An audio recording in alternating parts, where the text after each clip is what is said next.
ಎಲ್ರಿಗೂ ನಮಸ್ಕಾರ. Love seasons. So actually ನಾವು ಮಳೆಗಾಲದಲ್ಲಿ ಇದ್ದೀವಿ. ನಿಜವಾದ ಲವ್ ಸೀಸನ್ ಅಂದರೆ ಇದು ಇದು ಪ್ರೀತಿ ಮೂಡೋ ಸೀಸನ್, ಪ್ರೀತಿ ಕಾಡೋ ಸೀಸನ್, ಪ್ರೀತಿಯಲ್ಲಿ ಎಲ್ಲರೂ ಓಡಾಡೋ ಸೀಸನ್, ಪ್ರೀತಿಯಲ್ಲೇ ಓದಾಡುವಂಥ ಸೀಸನ್ ಕೂಡ.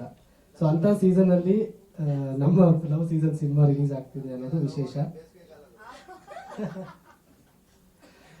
ಸೊ ತುಂಬ ಬಿಸಿಯಾದ ಪ್ರೀತಿ ಸರ್. ತಂಗಿದ್ರೆ ನಮ್ಮ ತಂಪಾದ ಪ್ರೀತಿ ಯಾವಾಗಲೂ ಮಳೆಗಾಲದಲ್ಲಿ ಸೊ ಚಿಗುರೋದು ಮಳೆಗಾಲದಲ್ಲಿ ಗೊತ್ತಾಗುತ್ತೆ.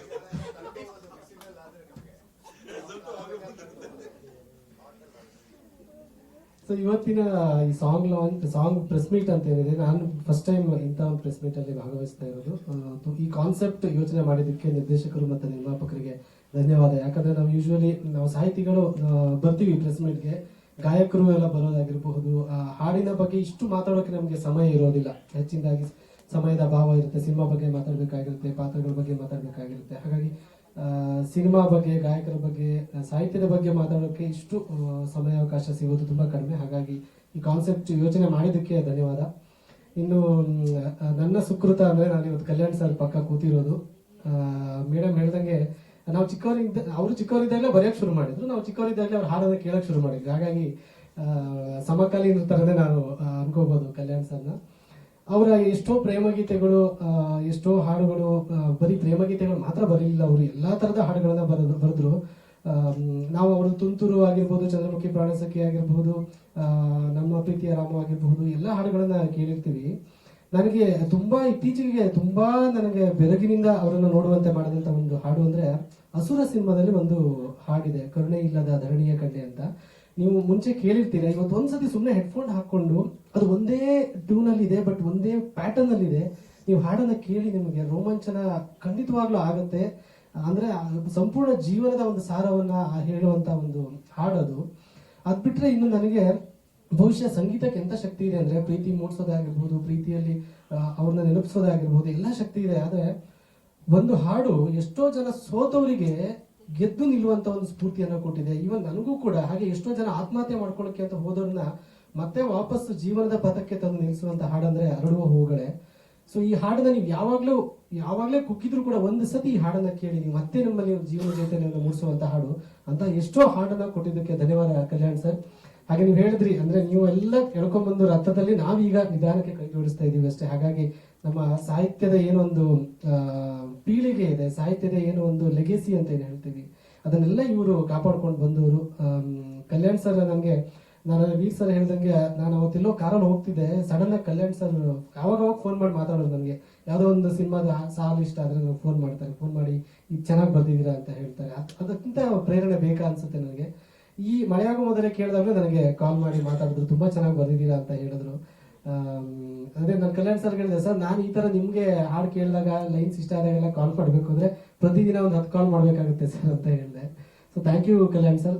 ಅಂಡ್ ನಾವು ಕೆಲಸ ಮಾಡಿರೋ ಸಿನಿಮಾಗಳಲ್ಲಿ ಈ ರೀತಿ ಕಲ್ಯಾಣ್ ಸರ್ ಆಗಿರ್ಬೋದು, ನಾಗೇಂದ್ರ ಪ್ರಸಾದ್ ಅವರು, ಜಯಂತ್ ಸರ್, ಇವರೆಲ್ಲ ಕೆಲಸ ಮಾಡಿದಾಗ ನನಗೆ ತುಂಬಾ ಖುಷಿ ಆಗೋದೇನಂದ್ರೆ, ಇಂಥದ್ದು ಕಾರ್ಯಕ್ರಮಗಳನ್ನೆಲ್ಲ ಅವ್ರು ಸಿಗ್ತಾರೆ, ಅವ್ರ ಆಶೀರ್ವಾದ ಪಡ್ಕೋಬಹುದು, ಅವರಿಂದ ಎಲ್ಲೋ ಒಂದಿಷ್ಟು ಸ್ಫೂರ್ತಿಯ ಮಾತುಗಳನ್ನ ನಾವು ಕೇಳ್ಬೋದು ಅನ್ನೋದು ಒಂದು. ಇನ್ನೊಂದು, ಸಿನಿಮಾ ಪರದೆ ಮೇಲೆ ಸಾಹಿತ್ಯ ಅಂತ ಬಂದಾಗ ಕೆ ಕಲ್ಯಾಣ್, ನಾಗೇಂದ್ರ ಪ್ರಸಾದ್, ಅದ್ರ ಜೊತೆಗೆ ನಮ್ಮ ಹೆಸರುಗಳನ್ನ ನೋಡಿದಾಗ ಆಗೋ ಒಂದು ಖುಷಿ ಇದೆಯಲ್ಲ. ಮೇಡಮ್ ಹೇಳ್ದಂಗೆ ಕ್ಯಾಸೆಟ್ ಬಂದಾಗ ನಾವು ಹಿಂದ್ಗಡೆ ತಿರುಗಿಸಿ ನೋಡಿದಾಗ ಸಾಹಿತ್ಯ ಕೆ ಕಲ್ಯಾಣ್, ಸಾಹಿತ್ಯ ಹಂಸಲೇಖ, ಸಾಹಿತ್ಯ ಕವಿರಾಜ್, ಈ ತರ ಎಲ್ಲ ನೋಡಿ, ಆ ತರ ಒಂದು ಸಮಯದಿಂದ ಹಿಡಿದು ಈಗ ಅವರ ಹೆಸರು ಜೊತೆ ನಮ್ಮ ಹೆಸರನ್ನ ನೋಡೋದು ತುಂಬಾ ದೊಡ್ಡ ಖುಷಿಯ ವಿಚಾರ ಅದು. ಹಾಗಾಗಿ ಅದು ಈ ಸಿನಿಮಾದಲ್ಲಿ ಕಲ್ಯಾಣ್ ಸರ್ ಜೊತೆ ಒಂದಿಷ್ಟು ಸಮಯ ಕಳೆಯುವಂತ, ಮತ್ತೆ ಅವ್ರ ಜೊತೆ ಮಾತಾಡುವಂತ, ಅವ್ರ ಜೊತೆ ಒಡನಾಡುವಂತ ಸಂದರ್ಭ ಸೃಷ್ಟಿಯಾಗಿದ್ದಕ್ಕೆ ಧನ್ಯವಾದ ಸಂಪೂರ್ಣ ತಂಡಕ್ಕೆ. ಇನ್ನು ಮಳೆಯಾಗೋ ಮೊದಲೇ ಹಾಡಿನ ಬಗ್ಗೆ ಹೇಳಬೇಕು ಅಂದ್ರೆ, ಸೊ ಇಲ್ಲಿ ಮಳೆಯಾಗೋ ಮೊದಲೇ ಅಂತ ನಾನು ಸಾಲನ್ನು ತರೋದಕ್ಕೂ ಒಂದು ಸಣ್ಣ ಕಥೆ ಇದೆ. ಒಂದು ಪರಮಪದ ಅಂತ ಒಂದು ತಂಡ ಇದೆ, ಸಂಗೀತದ ತಂಡ. ಅವರು ಪ್ರತಿ ತಿಂಗಳು ಕೂಡ ಬೆಂಗಳೂರಿನ ಬೇರೆ ಬೇರೆ ಭಾಗಗಳಲ್ಲಿ ಒಂದಿಷ್ಟು ಸಾಹಿತಿಗಳದ್ದಾಗಿರ್ಬೋದು ಅಥವಾ ಗಾಯಕರದ್ದಾಗಿರ್ಬೋದು, ಸಂಗೀತ ನಿರ್ದೇಶಕರು, ಭಾವಗೀತೆಗಳು, ಈ ರೀತಿಯ ಹಾಡುಗಳನ್ನ ಅಥವಾ ಸಿನಿಮಾ ಒಂದಿಷ್ಟು ಹಾಡುಗಳನ್ನ ಒಂದು ಕಾನ್ಸೆಪ್ಟ್ ಮಾಡಿ ಅದ್ರ ಮೇಲೆ ಹಾಡ್ತಾ ಇರ್ತಾರೆ. ಅದರಲ್ಲಿ ತುಂಬಾ ಜನ ಸಂಗೀತಾಸಕ್ತರು ಬರ್ತಾರೆ.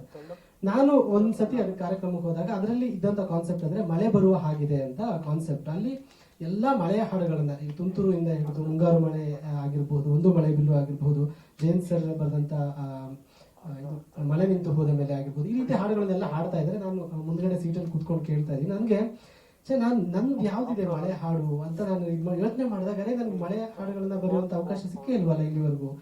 ಆಮೇಲೆ ಅನ್ಸು ನನಗೆ ಅವಕಾಶ ಸಿಕ್ಕಿಲ್ಲ ಅನ್ನೋದಕ್ಕಿಂತ ಅವಕಾಶ ಮಾಡ್ಕೋಬೇಕಿತ್ತೆಲ್ಲೋ ನಾನು, ಯಾಕಂದ್ರೆ ಮಳೆಗೂ ಪ್ರೀತಿಗೂ ತುಂಬಾ ಒಂದು ಹತ್ತಿರದ ಸಂಬಂಧ ಅಂತ. ಹಾಗಾಗಿ ನಾನು ಅವಾಗ ಯೋಚನೆ ಮಾಡಿದೆ. ಅದೇ ಟೈಮಲ್ಲಿ ನನಗೆ ಈ ಹಾಡು ಕೈಯಲ್ಲಿತ್ತು. ಸೊ ಇದರಲ್ಲಿ ಹೇಗೂ ಲವ್ ಸೀಸನ್ಸ್ ಅಂತ ಇದೆ. ಯಾಕೆ ನಾನು ಮಳೆಯಿಂದ ಯಾಕೆ ಶುರು ಮಾಡಬಾರ್ದು ಅಂತ ನನಗೆ ಯೋಚನೆ ಬಂದಾಗ ಶುರುವಾಗಿದೆ. ಮಳೆಯಾಗೋ ಮೊದಲೇ ಕೊಡೆ ಹಿಡಿದು ಬರುವೆ, ನಗು ಮುಗಿಯುವ ಮೊದಲೇ ಹೊಸ ಖುಷಿಯ ತರುವೆ ಅಂತ. ಸೊ ಅದು ಆ ಟ್ಯೂನ್ ಎಷ್ಟು ಅದ್ಭುತವಾಗಿತ್ತು ಅಂದ್ರೆ ಅದು ಬರೆಸ್ಕೋತಾ ಹೋಯ್ತು. ನಾನು ಪಲ್ಲವಿಗೆ ಇನ್ನೊಂದೆರಡು ಆಪ್ಷನ್ ಕೊಟ್ಟಿದ್ದೆ ಬಿಟ್ರೆ ಚರಣ ಎಲ್ಲದೂ ಕೂಡ ಒಂದೇ ವರ್ಷನಲ್ಲೇ ಓಕೆ ಮಾಡಿದ್ರು. So thank you so much Veer sir, ಇಂಥ ಅದ್ಭುತವಾದ ಟ್ಯೂನ್ ಕೊಟ್ಟಿದ್ದಕ್ಕೆ. ಅದನ್ನ ಅಷ್ಟೇ ಚಂದವಾಗಿ ಅರ್ಮಾನ್ ಮಲಿಕ್ ಅವರು ಹಾಡ್ತಾರೆ, ಹಾಗೆ ಪ್ರಜ್ಞಾ ಮರಾಠಿ ಅವರು ಹಾಡ್ತಾರೆ. ನಾನು ಫಸ್ಟ್ ಕೇಳಿದೆ ಸರ್ ಶ್ರೇಯಾ ಘೋಷಾಲ್ ಹಾಡಿರೋದಾ ಅಂತ. ಇವನ್ ಅರ್ಮಾನ್ ಮಲಿಕ್ ಅವರು ಹೇಳಿದ್ರಂತೆ ಎಂಗೇಜ್ ಶ್ರೇಯಾ ಘೋಷಾಲ್ ವಾಯ್ಸ್ ತರ ಕೇಳ್ತಿದೆ ಇದು ಅಂತ. ಸೊ ತುಂಬಾ ಒಳ್ಳೆ ಭವಿಷ್ಯ ಇದೆ ನಮಗೆ, ಒಳ್ಳೇದಾಗ್ಲಿ. ಸೊ ಸಂಪೂರ್ಣ ತಂಡಕ್ಕೆ ಒಳ್ಳೇದಾಗ್ಲಿ. ಒಂದು ವೀರ್ ಸರ್ ಹೇಳ್ದಂಗೆ ಅದ್ಭುತವಾದ ನಿರ್ಮಾಪಕರು ಇವನ್ನೆಲ್ಲ ಉಳಿಸಿ ಬೆಳೆಸುವಂತ ಒಂದು ಕಾರ್ಯ ನಮ್ಮಿಂದ ಆಗ್ಬೇಕು. ಈ ಸಂಗೀತ ತುಂಬಾ ಚೆನ್ನಾಗಿ ಮೂಡ್ ಬಂದಿದೆ. ಈ ಸಂಗೀತಕ್ಕೆ ಏನೇನು ಪ್ರೋತ್ಸಾಹ ಬೇಕು ಮಾಧ್ಯಮ ಮಿತ್ರರಾಗಿ ನೀವೆಲ್ಲರೂ ಕೊಡಿ ಅಂತ ನಾನು ಕೇಳ್ಕೊಳ್ಳೋದಕ್ಕೆ ಇಷ್ಟಪಡ್ತೀನಿ. ನಮಸ್ಕಾರ.